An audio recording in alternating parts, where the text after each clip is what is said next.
Your Excellency, Archbishop Thomas Wensky, I am speaking to you in behalf of all heaven and especially Jesus, who is the real head of his body, the Church on earth.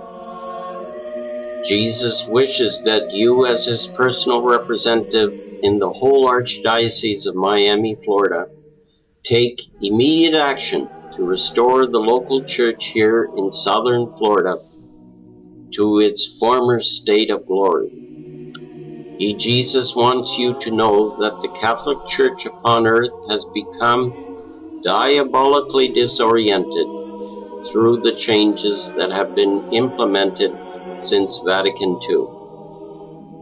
The Council began with good intentions, but the devil entered the scene and took over the Council.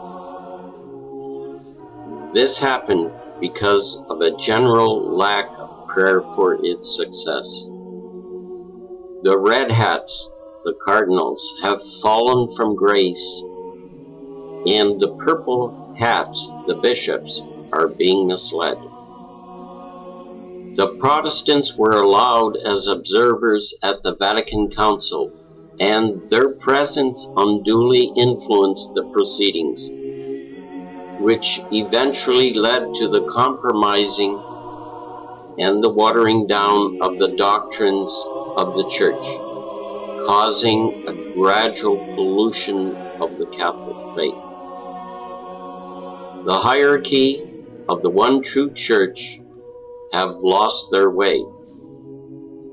They have scattered the flock by their insatiable, endless quest for novelty and experimentation.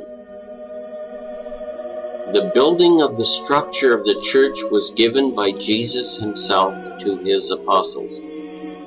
What right have you to change this plan for the setup of the Church? All these destructive changes must end now.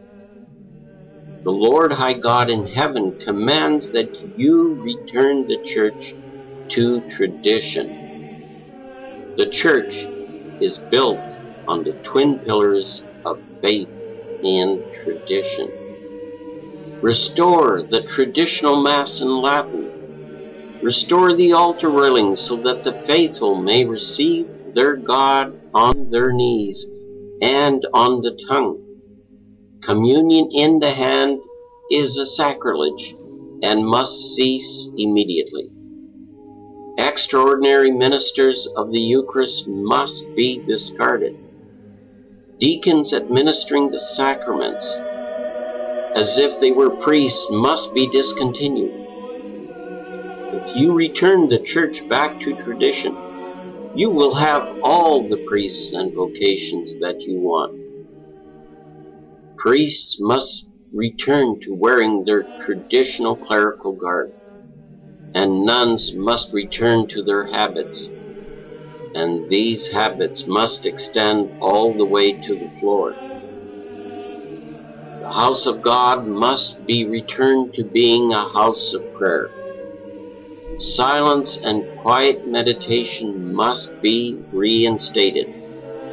Remove all the pagan banners from the sanctuary. Restore all the traditional hymns, novenas, devotions, prayers, especially that of the Most Holy Rosary and the Stations of the Cross.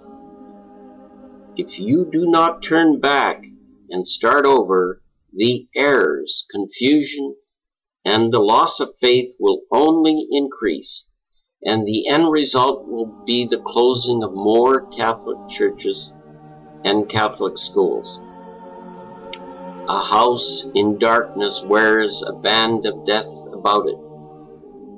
The walls of the Church will continue to crumble if you proceed on the present path.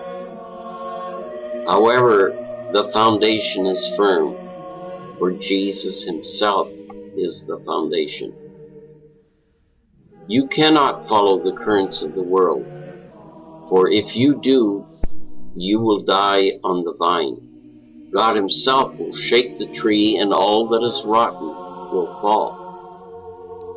When the Church and the world become one, then the end has been reached. God will not allow this to happen without punishing the world in an unprecedented manner. However, before sending the great chastisement, He, in His mercy, will send a worldwide warning to the peoples of earth. The earth will tremble for about 15 minutes, and the voice of God will be heard within each person.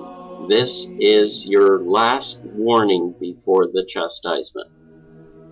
Within 12 months after this event, God will perform a great miracle for all to see at Garabandal, Spain, a tiny village in the province of Santander. If this doesn't convert the world, then God will be forced to set upon the world the great chastisement in two parts. First, World War III, and secondly, the earth will be set ablaze by the great flame of a comet. God punished the world by water once. This time it will be by fire. Only 1/4 of mankind will remain after these two events. God will once more be served and honored.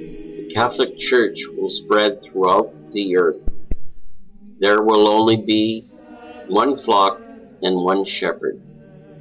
The united hearts of Jesus and Mary will triumph, and a certain period of peace will be granted to humanity. This is just a short summary of the message given to the seer Veronica Lucan of Bayside, New York. Jesus promises that an unquestionable sign will be given to the Bishop of Brooklyn. Our Lady herself will appear over the old St. Robert Bellarmine Church in Bayside, New York. He then will no longer be able to deny the truth of the apparitions. A miraculous spring will erupt on the grounds of the old church, which will cure the sick and convert the unbelievers. Millions will come to seek graces and solace on these sacred grounds. There will be cures and conversions so numerous that this sacred site will be called the Lourdes of America. And so, Your Excellency, Archbishop of Miami, heaven is pleading with you to solve the crisis within the Church that is slowly eroding the faith of the Catholic people entrusted to your care. Feed your flock with the pure waters of the true teachings and the traditional practices of the Catholic Church. You can start by abolishing communion in the hand throughout the Archdiocese.